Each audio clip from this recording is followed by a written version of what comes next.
Okay, hello everyone. I'm your host, Kevin Hogan from EdTech Today, and you're watching MarketScale's live EdTech Industry Roundtable. Thanks so much for joining us.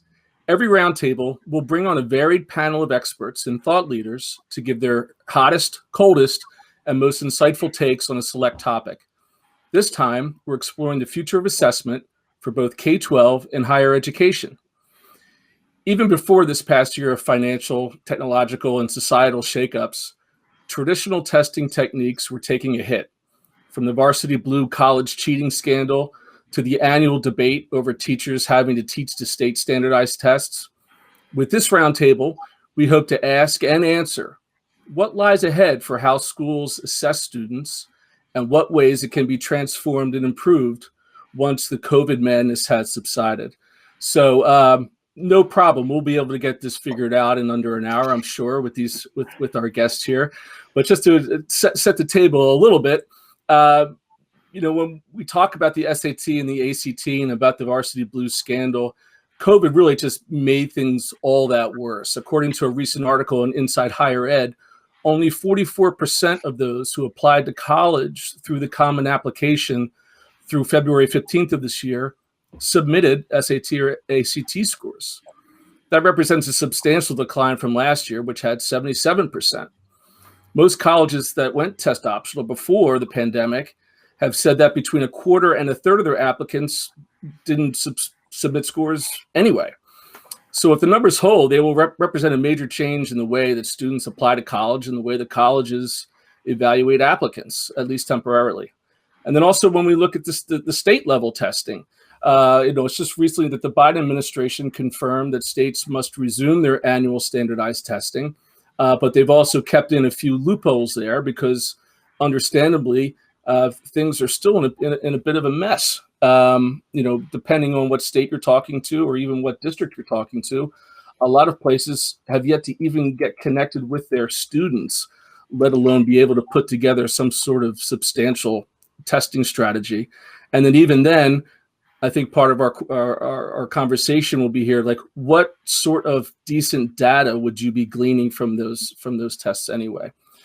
So I don't intend this entire event to be doom and gloom. I mean, I think we should have a conversation now. Maybe now is a time to take a look at the state of play in assessment and maybe apply a lot of the techniques and technologies that innovators such as yourselves have been looking at and talking about all along. So, maybe this is the time.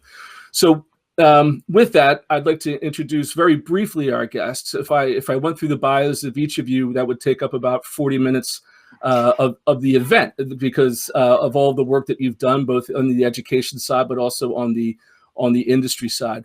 But first and foremost, Cheryl Abshire, former CTO of the Calcasieu, I always mess it up, Paris Public Schools down in Louisiana, down in Lake Charles. Cheryl, always great to see you.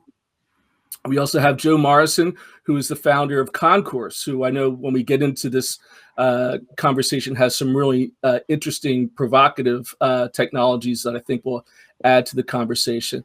And then finally, Ron Stefanski, Director of Sales and Marketing for Centric Learning. So welcome, everybody. Thanks for taking the time to come and talk with us today. Thanks, Kevin. Absolutely. Great to be here. Looking forward to it. So I think we might as well just dive right in, right? I mean, I think I set the table there. The first section of this conversation that we're hoping to get through is using some of my headline writing abilities was ACT, SAT, RIP.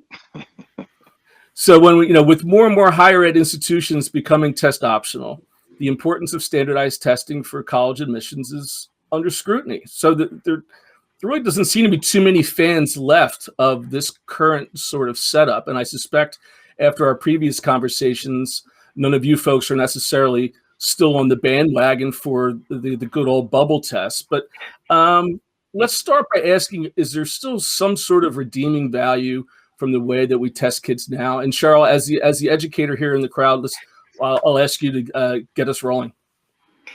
Well, let me say, Kevin, first of all, delighted to be here this afternoon to talk about this incredibly important topic that's part of this whole disruptive universe that's taken place in K-12 and in higher ed over the past year that no one could have predicted.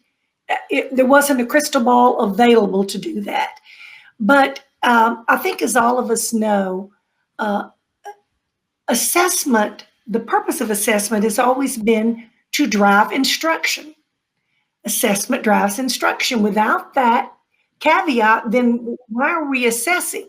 So with instruction being in such a chaotic climate right now, I think the question marks are looming everywhere about, so if we've changed instructional practice, if we've talked about student learning in ways that we could have never imagined, many students learning from home, hybrid, remotely, or have they used textbooks?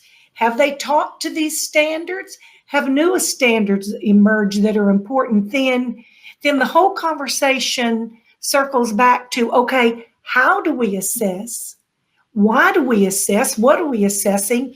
And the question mark that still says in my head, what are you assessing? How do you even know what was taught in a fully remote environment when kids were at home, kids were learning from each other, kids were learning from their parents, they were doing project-based learning? I know Ron's going to talk about that. So for me, the K-12 dilemma is, where do we go if the roadmaps that existed before have now been blown up?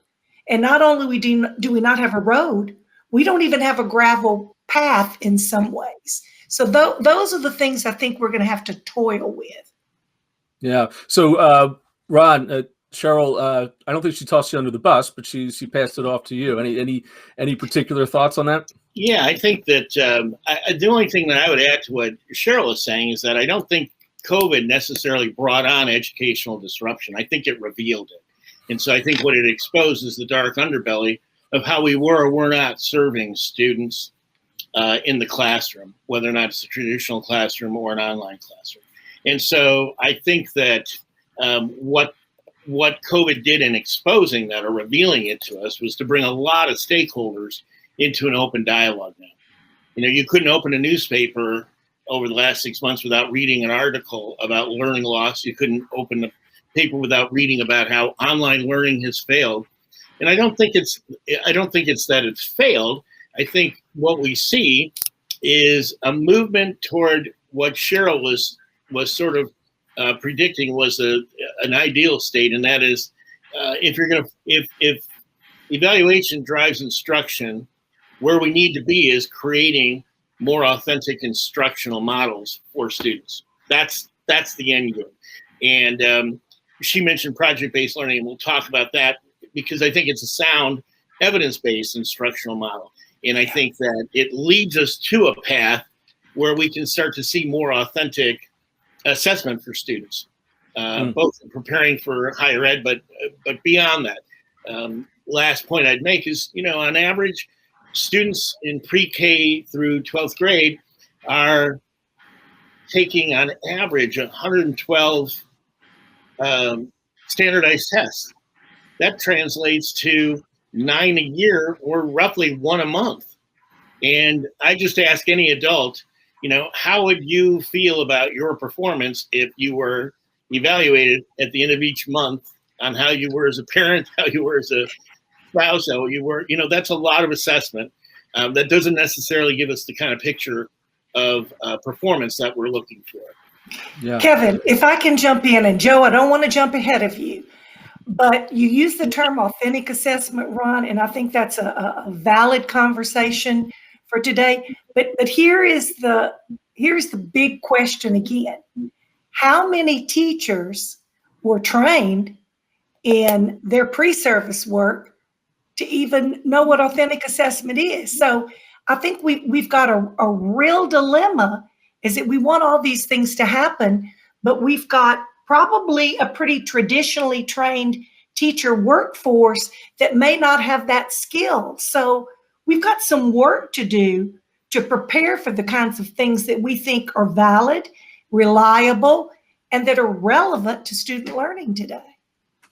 And Joe, I mean, let's try to keep this at that level where, so the 112 tests at this point, they've already taken those, right? But their two big ones are SAT and ACT, or at least it used to be. Now, my own particular anecdotes, I have a sophomore in college who we went through the whole traumatic experience of preparing for the SATs and getting through and doing really well, and then paying more money to do really much more well on it. And now I have a junior in high school who's kind of like, SAT, and that's in the span of less than 2 years. It's an amazing transformation. I know you sit on that kind of precipice of between K-12 and higher ed, and what that dynamic that all these state tests these kids have taken their whole lives to really work on that SAT. Talk a little bit about how you see that, where we are on that precipice. Right. I love the point that Cheryl and Ron both made about testing being something that ought to drive instruction. I see testing having a secondary purpose as well. If you think of your academic path as a journey, where you take turns once in a while, would you sort of progress from one institution to another? Testing is a good way to sort of figure out what should your next step be. A lot of, historically the SAT was used as a yardstick to figure out, what's a good university for me to go to. And with this sort of challenge where students can't get their standardized tests done, it's kind of like the GPS going out in your car. All of a sudden, it's hard to figure out, like, how do universities decide which students are the right students to fill their seats, and how do students make the best choices? And so one thing, it's a challenge for all of us that our traditional ways of doing that are not working right now, but I love the creativity that it's bringing out in everybody. So one of the things that, we're doing at Concourse, that we're seeing at this interface between high school and university, is coming up with different ways to showcase students. And, we believe that, assessment is more than just a number, it's a process. And we think that certainly when you're thinking about a university assessing a graduating high school student, the question isn't just like, what's their number or what's their score, but like, when do they do the assessment? And, how multidimensional is it? And is there any other color? Can you have a conversational style of assessment? Where wouldn't it be cool if you could chat with the person who issued or certified a particular credential? So we're sitting on that boundary, sort of figuring out how can we use technology. We can't do anything about whether the SAT is going to survive or not, but what we can do is we can create a framework where whatever the student has that a university could assess, we can put it in a place in a format where universities can get at them anytime and make admissions offers based on that information. So one of the things that I thought was really cool is looking at like the mastery transcript people and what they've been doing around coming up with new ways to kind of characterize the competencies that students develop. I just think that work is really cool. Yeah. And then you mentioned the idea of, analyzing students for who they are and not necessarily that they're a number. And that kind of brings us back to the conversation. Again, this was BP before the pandemic, of the equity issues involved in assessment, and how accurate are these things really. Cheryl, talk about your experiences as an administrator in a district where I know that you had a wide variety of levels of people being at certain financial levels, as well as certain amounts of diversity. How are you handling that aspect of the college admissions testing? Not the state testing yet, but as kids who are applying to college, and where do you see the possibility for improvements now as we sit on this precipice? Well, I think there are a lot of possibilities, Kevin, and I think that school districts around the country, and certainly my district was, no exception to that, is to prepare students for whatever assessment was going to drive their path forward, as Joe mentioned. And so those traditional structures existed, and unfortunately, they drove the work that school counselors did, the work that parents worked with children up and down the range of, economic situations. But to make sure at that as early or as middle school level, starting to create pathways for students that would help them plan and in some ways predict what they'd be able to do in their future. So, and then a lot of students didn't get to diverge from that. I think about the movie, Divergent, where people were tasked in certain ways. And that's kind of what we've done in K-12 education, is task young people with a certain way that they needed to go in a predictable way.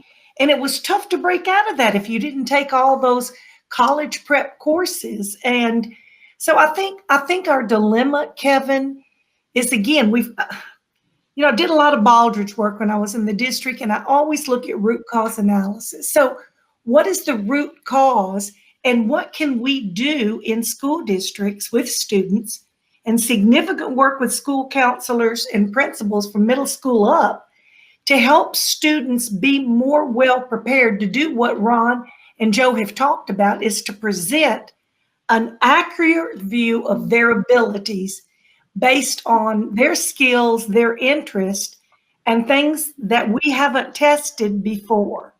And that, to me, is the perplexing situation we're in now, is that students going into college and universities are money. They're money for higher ed institutions, not to get too provocative, but they are. They're like a wallet.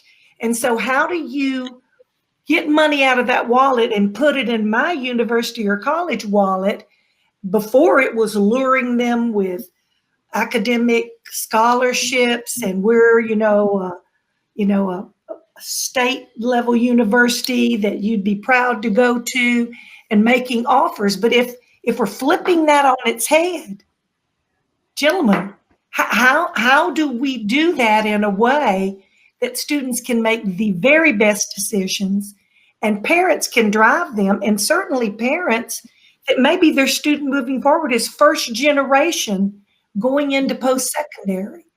So I just think we've got a lot of challenges ahead of us, and not that we'll get them done, Kevin, here in this short time we have, but certainly to raise the questions and the issues and be kind of a provocateur around.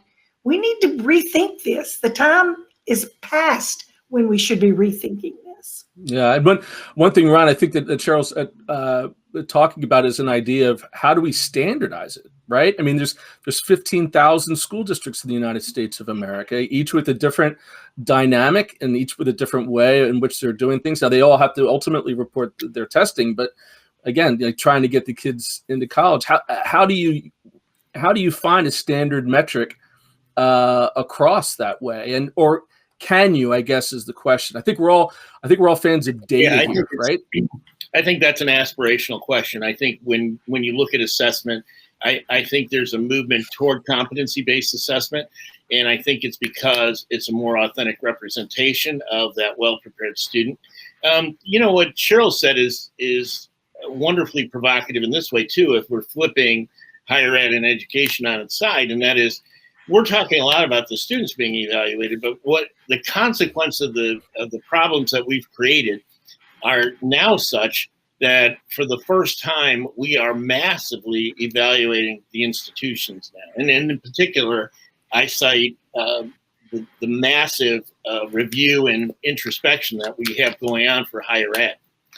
That's an evaluative process too, where it's not only the student trying to be acceptable for that institution, but looking at the institution and saying, is it an acceptable place for me?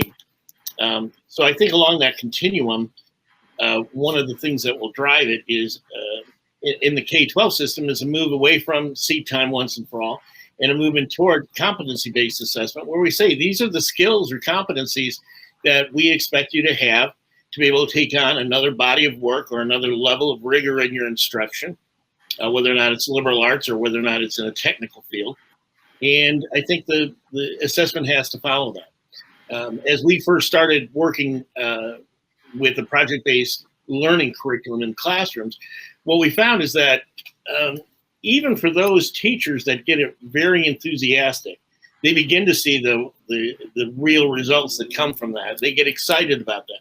But at the same time, it's been a conundrum for many teachers that are implementing project-based learning to handle the assessment side. And so I do think, as we built our own assessment, it speaks to your question, which is, how do we standardize it? I think we look at the rubrics or the strands of those things that we want students to be competent doing, how they evaluate text, how they evaluate a certain body of information, how they problem solve, and then build a series of rubrics that provide a more meaningful assessment, both to the student, but also for the benefit of the instructor having delivered it, so they know, wow, I was successful at delivering this or facilitating this kind of learning that I wanted to have happen in my classroom. Yeah, Joe, any thoughts? Yeah, actually, I think this is a really interesting discussion. And one of the things we've often thought about this, level playing field, and how do you have kind of a yardstick that is consistent. But actually, one of the ideas we had at Concourse was we realized that there's a reverse assessment going on too. When you have universities that actually have too many open seats that are hungry to find the right students, the students kind of have to assess the universities too, which is kind of how we came up with this crazy flipped idea where, on Concourse we have universities applying for students and students deciding if they want to entertain their offers or not. It's kind of empowering for students, but it also, I think, means that this shouldn't be a one-way evaluation.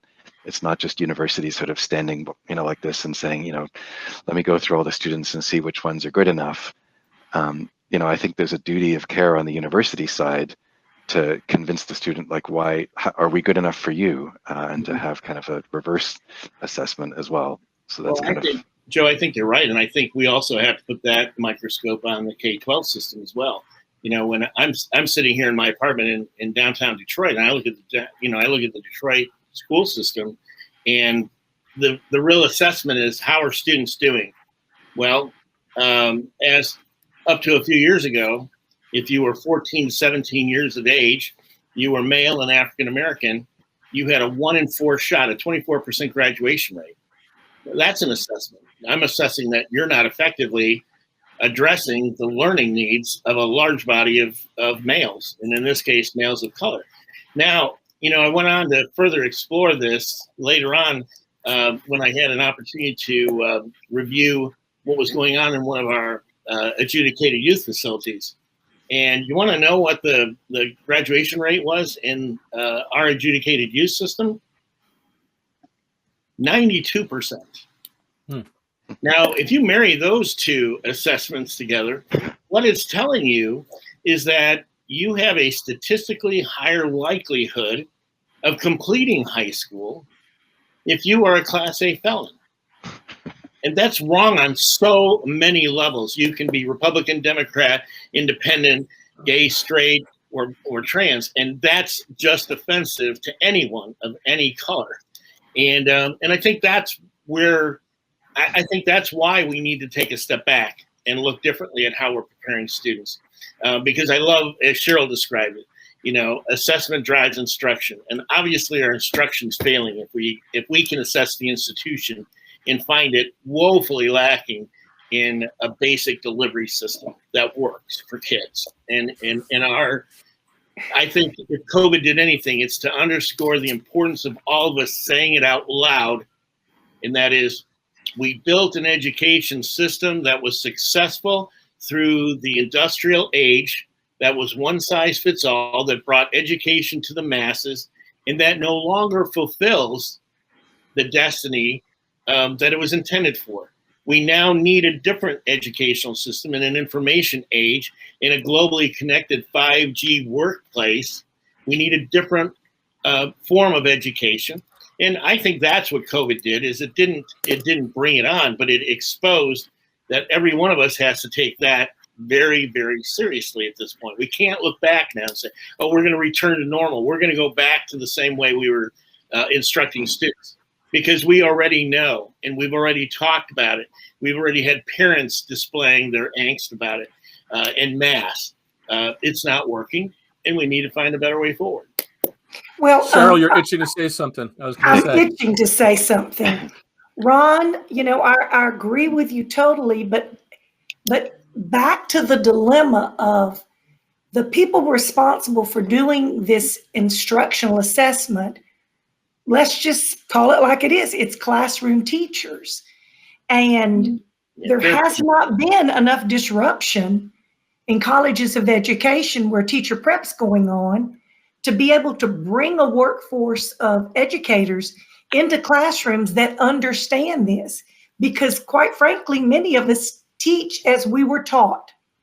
And so you've got that, juxtaposed right up against the conversation that you're having about colleges and universities and parents. But here's the other thing. Students don't know, many students do not know what they want to do when they're in high school, much less when they graduate. So them making a decision about what they're going to do, how they're going to do it, without direct guidance from professional educators or counselors that can help them lead them down a pathway of productivity towards being an informed citizen, it's cart before the horse stuff. So I think we're throwing everything up in the air, and I'm happy to be somebody throwing it up in the air. But in many ways, somebody has to be able to catch all those balls when they come down, because we've got millions and millions of students in high school right now that are questioning this maybe, and some parents are questioning it, but other parents are like, okay, I've got to get them ready. I've got to do this. I just want to keep going forward with this unknown path that there's this murky future ahead.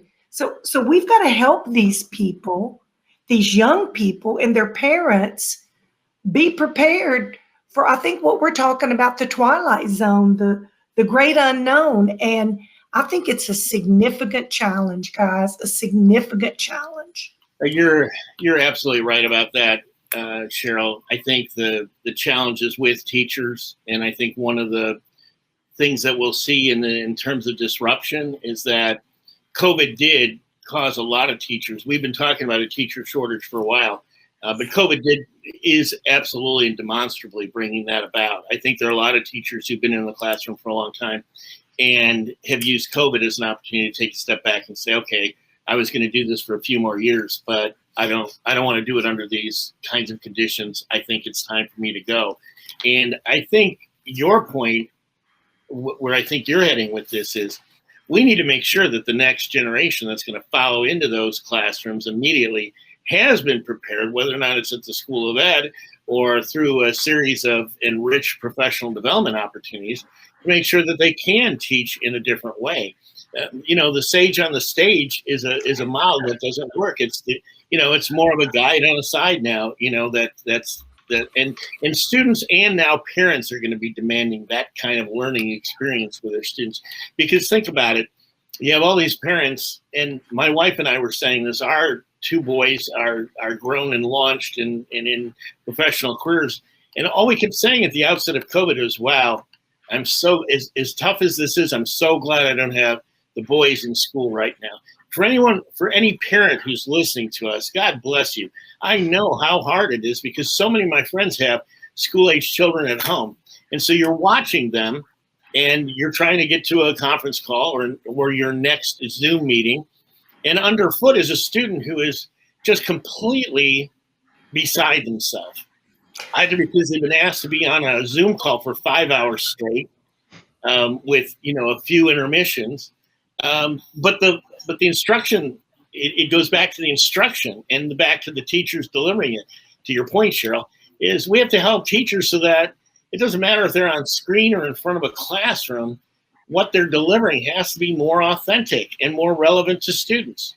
You have students, go ahead. Yeah, sorry. Ron, what I was going to say, I mean, that's a perfect segue into the second section of what I was hoping that we could talk about, was more specifically about state testing. You talk about the teachers and you talk about the traumas that they've had this past year.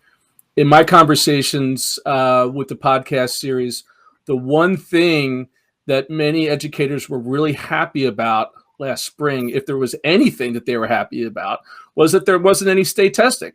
They're like, well, look, I'm stuck at home by myself with my own kids. I'm wearing a double mask, but at least I don't have to state test.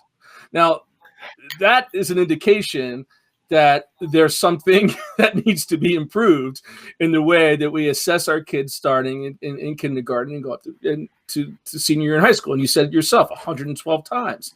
Right. Seems kind of crazy. Again, bubble tests all the way too, right? Where you're using these sort of analysis strategies that are suspect. Now, I would think the entire crowd here understands the value of data-driven instruction and the use of the data. But are we talking about here trying to find a better way to collect that data? Is it getting a better way in which to educate our faculty to teach to whatever that test is? Give me some scenarios there where it's like, what kind of information or knowledge are we really getting here? And maybe we start talking about formative assessment, or are we actually talking about collecting more data and being more savvy about it? I'll be quiet. Cheryl, I'll start with you again. What kind of, I love the term data-driven decision making. It's been, there have been a million podcasts about it. We've all read a lot of articles. We've all given a lot of speeches about it. But what data are you collecting? Right. You can collect a lot of data that is totally useless. And I would speculate and just kind of say, quite honestly, that a lot of these standardized tests and the work that's been done around this country for quite a while has collected data that isn't relevant. I think Ron or Joe, one of you talked about relevant learning. But here's the deal, and I don't want to go down this road, but I'm going to go down this road, Kevin. This whole thing Don't forget, we're live, Cheryl. We're live. That's good. The whole thing around all this test, this is political. This is politics that happened at the federal level and crammed down to the state level. And so all these state tests were developed that had to be approved by the feds. And then we started this whole circling the drain around assessment. And, I was in DC and listened to a conversation when all this started. And I was standing in the back of room secretly admitting, and I raised my hand and said, who made these decisions? Who asked teachers? And I was, almost exited from the room. But the conversation is that until there are mandates at the federal and state level to drive this, those of us in school districts and teachers and administrators, we are held hostage by the politics of testing. And until someone decides to rebuke that in some way, we're not going to see what we all know should happen. And it's going to happen this spring in school districts all around this country. We're going to have assessments that will not be relevant. And as Ron said, cannot be used in the term authentic in any way.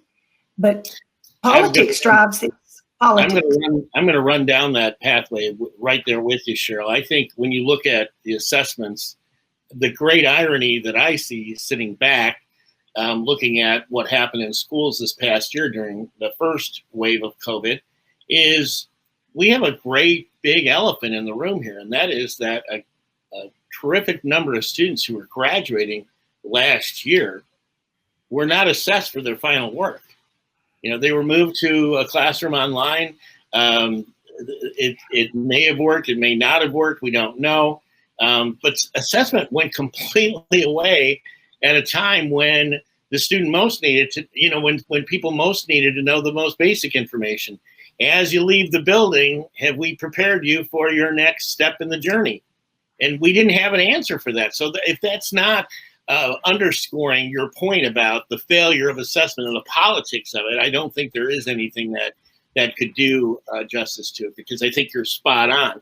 And so I think it behooves us to look at authentic assessment and some of the things, Joe, I want to hear more about, Joe, what you're talking about in terms of how you present the student, because I think that's what you need, in basic terms. Of all those kids that came through high school last year, And everyone lamented the fact that they weren't going to have prom or they weren't going to have a graduation party or anything else. I lament the fact that many of them didn't get a fair shot at being able to say, hey, here's where I ended up and here's what I'm going to do with that. And that's something that we need to go back now and reassess. Well, that's a good segue, actually. It's true. Like, one of the things that we've seen, there have been many failures of assessment this last year. And, when we started rethinking the whole system from end to end, we realized that one of the problems is that it all happens in one big bang. The idea that you might take a test and then, use that number in all of your college applications. So the first thing we thought that can, I think, improve the system is to make it immediate, right? So that's one of the principles of concourse is whatever credentials you have to present for universities or others to assess can be looked at anytime. So there's the idea of immediacy. There's the idea of flexibility. So there's the idea that instead of just having every student present the same thing, students should be able to present a kind of personal portfolio almost. Whatever you have, put it in a nice package and create a system for people to be able to review it with immediacy. And then the other thing that we added to it was interactivity. Because we thought one way of kind of plugging some of the holes in the system is, if the student has a trusted college counselor who knows them and sort of vouches for them, then we realized that if somebody is looking at the assessment from the other side, kind of trying to judge the student, if they could actually have a conversation with the counselor who knows the student, that interactivity can kind of cover up some of the gaps. You could say, well, this student doesn't have an SAT score, but can I ask you about, like, their math grades dipped in grade 11? Can you talk about that? And sometimes you can, if you can create the right conversation at scale, then you can sort of help at least alleviate some of these assessment challenges. Joe, Joe, I love that. Kevin, I have to jump in. Joe, I love that so much. But let me say this. A lot of my friends are school counselors. And if you would have to run and hide if you were talking to school counselors about that, because they would say, I don't even have time to meet with students to help them.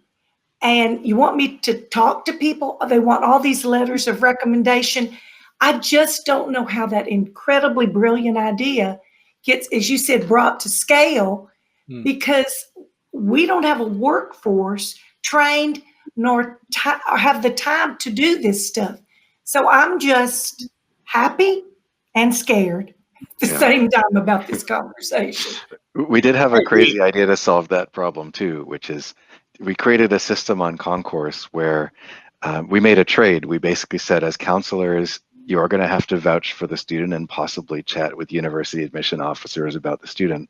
But in exchange, there's no applications, no recommendation letters, no essays. We actually took a whole pile of work out of the system. And we said, you just need to make one profile and you can get a dozen admission offers from different universities with no other application. So we're kind of trying to make a trade saying, if you can do this for us, we'll take all this other work off your table.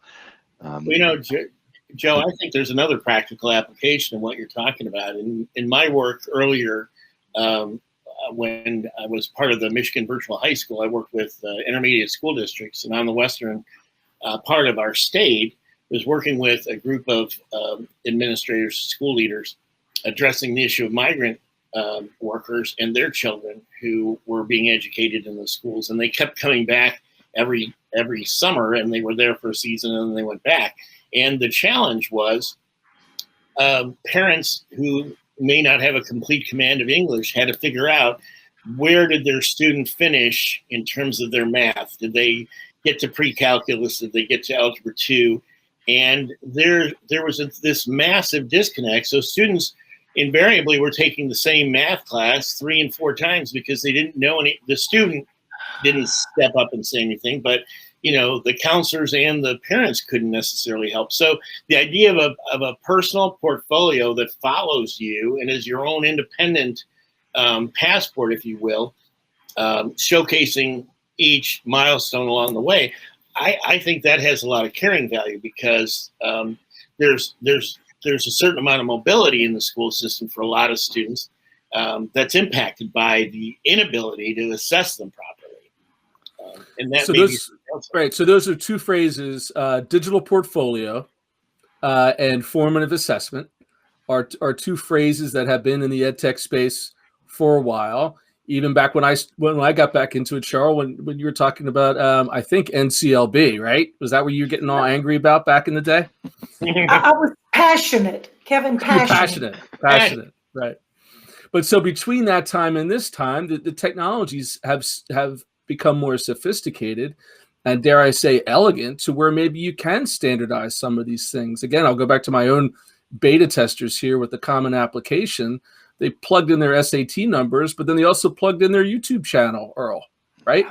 And so, I mean, if there's anything else of a digital portfolio, it's what you put up on YouTube, or what you put up, intentionally on YouTube, or intentionally on TikTok, or whatever. Joe, is it?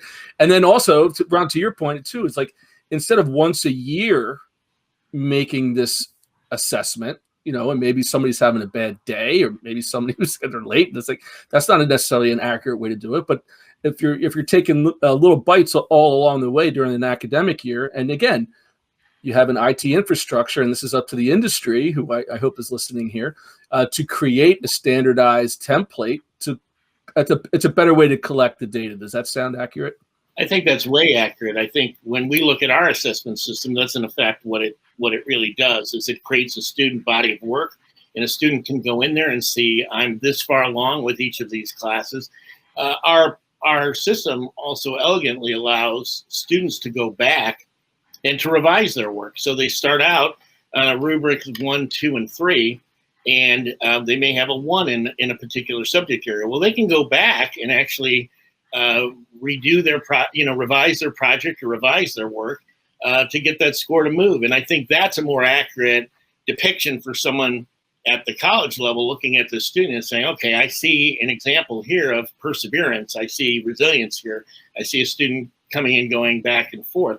I think the other thing that, in our competency-based assessment system, the work of the students, the student output, the projects, are assigned, first of all, they're cross-curricular. So, you start in a project-based learning class asking a driving question. How did COVID move so quickly through the ecosystem of the world? And there are implications to social science, to math, to biology. So a student is doing this work cross-culturally, cross-curricularly.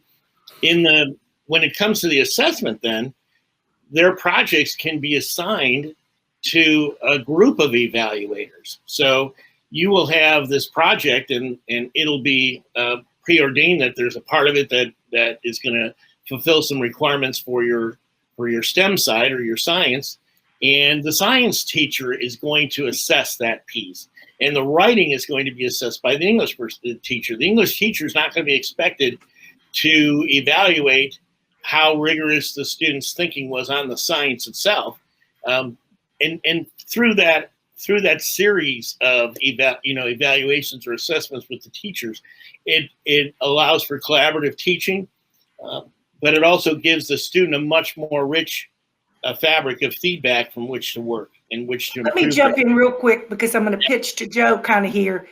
Yeah. I'm going to use the Field of Dreams analogy. If you build it, they will come.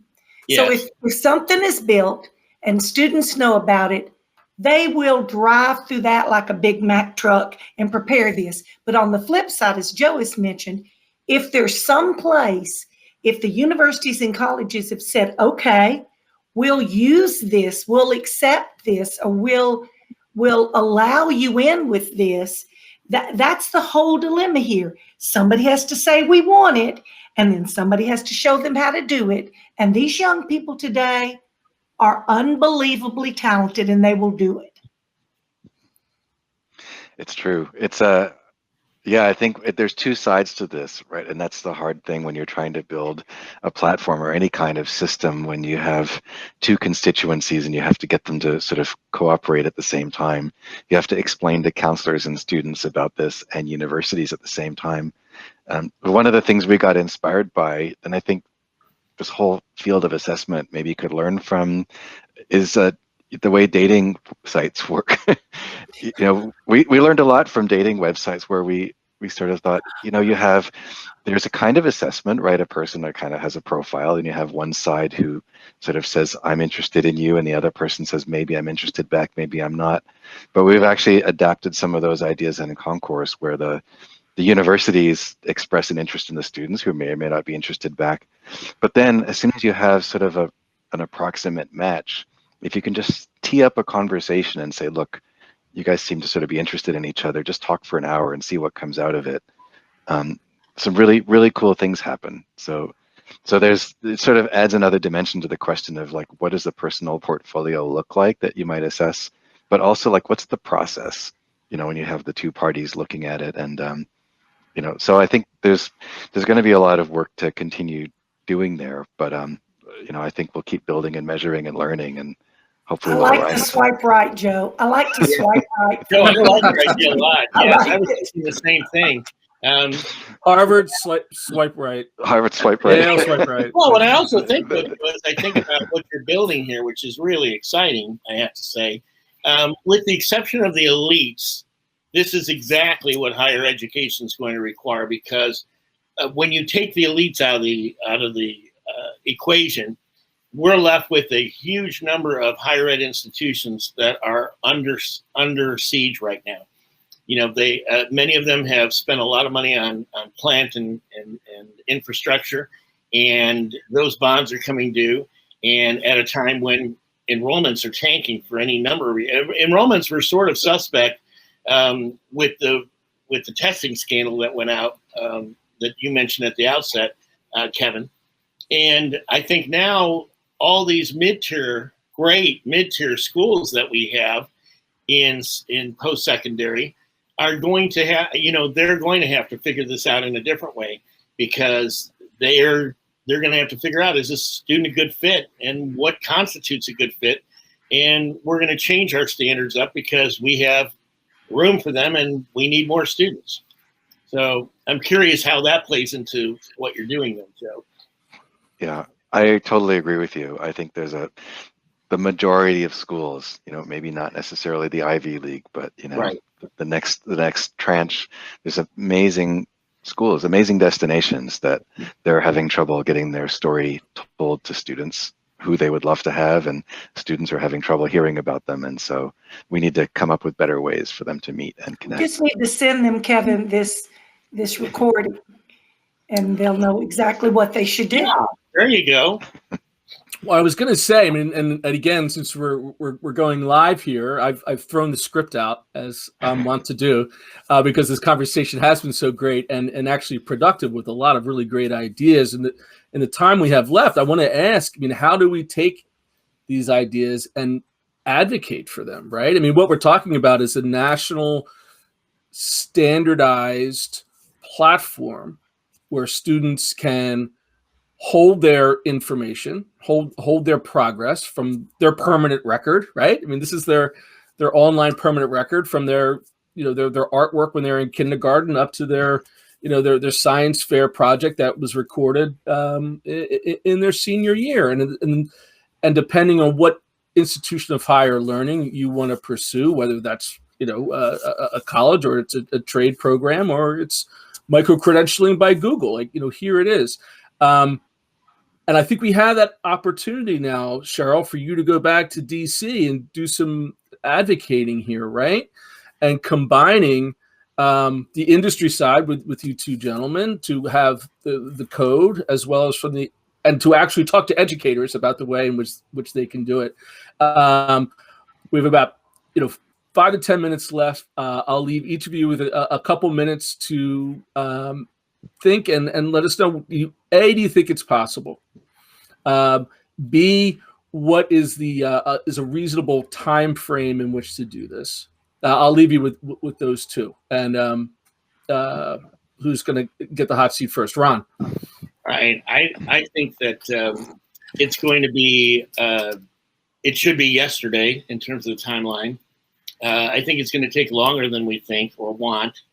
But the other thing I throw in there is something you mentioned at the outset, which is a student making a very arbitrary decision about where they select to go to college. And Cheryl, I think you were talking about the fact that as these students were deciding this, a lot of them coming out of high school don't really know the answer. And to me, the answer is in the great non-Ivy League higher ed system that we have that is the envy of the world. I think the answer lies there, not in creating a competitive system where students are shorn out of it or not, but where you fit students to the right kind of instruction. I think about my little brother who I was matched with about 5 years ago. He's a senior this year at De La Salle Jesuit Academy, and he began his college search. And the first two schools he put into it, I asked him, well, what made you decide that? He said, well, I saw a picture of this one. Or, his thinking was very, very rudimentary. And so then I thought, okay, who should he be talking to?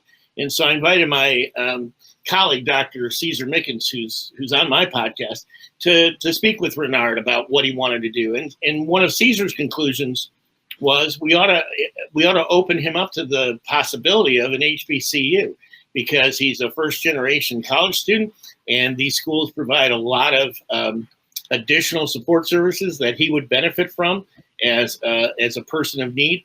And so, unbeknownst to us, after Caesar and I had that little conversation with him, maybe you ought to think about this.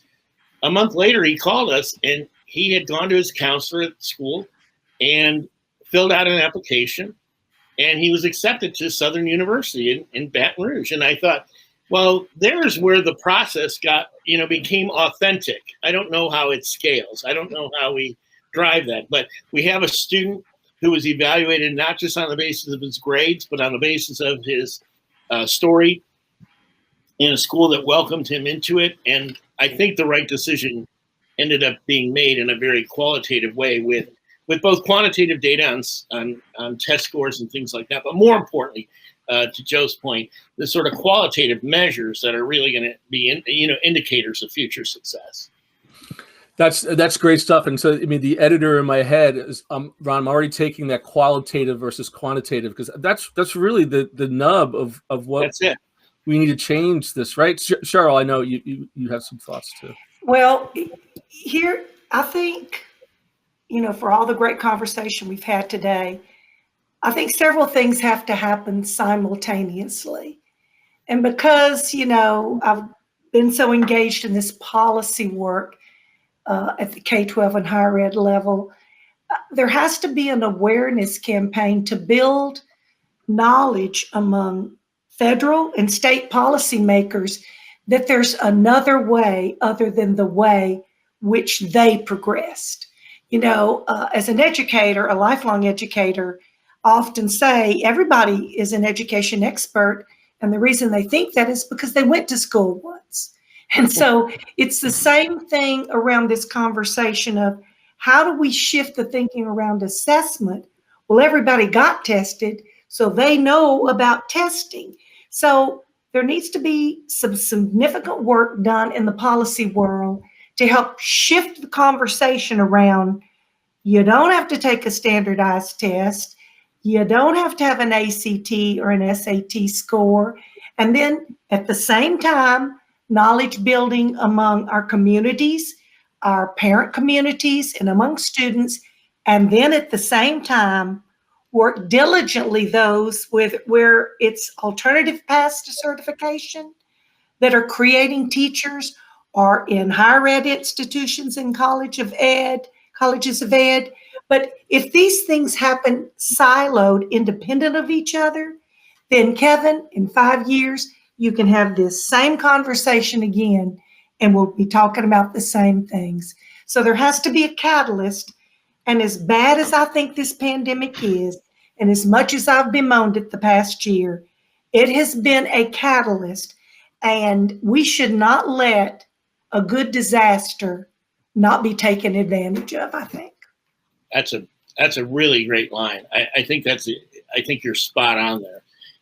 I think the other point you made, Cheryl, that I just want to go back to for a second was, looking at the data that we have and what it's telling us to make sure we're getting what we want. And I think in a lot of the formative assessment that we do as students, we haven't really thought about what we want. And so what we do with that assessment in many cases is we go back into the classroom and we remediate students. And I think one of the advances in assessment will be, as we move the needle forward, as we move toward more competency-based assessment, we'll stop remediating students and put them into a remediation ghetto, and we'll move them forward by simply finding out where they're at and taking up their instruction at that point forward to accelerate their learning. And I think that's the ultimate goal. Yeah. Joe, as our time creeps away here, I'm going to leave you with the burden of the last word. I don't know how to follow Cheryl's last line there, which was incredible. Yeah. But I will say, to your question, you said, is it possible? You know, I'm a technologist, and so I'm kind of optimistic by nature, and I think anything is possible. And I think change always takes longer than you expect in the short term, but it always goes faster than you expect in the long term. You know, things don't happen in months, but they don't take decades either. I think 5 years, we're going to see some major changes. There's a lot of EdTech companies and different types of organizations getting involved in thinking through this problem of assessment. I'm thinking of creative companies like the Duolingo English test, which kind of reinvented how to measure English proficiency. There's a company called Initial View that I'm thinking of, where they figured out how to do interviews with students at scale and do it in a way that universities can assess. There's the work we're doing at Concourse, you know, bringing ideas from the dating world into higher education assessment. We're all going to keep experimenting.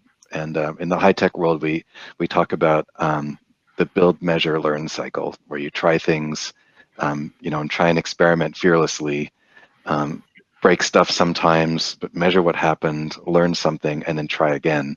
And I think if you just go around that loop enough times, fast enough, you know, we'll see change.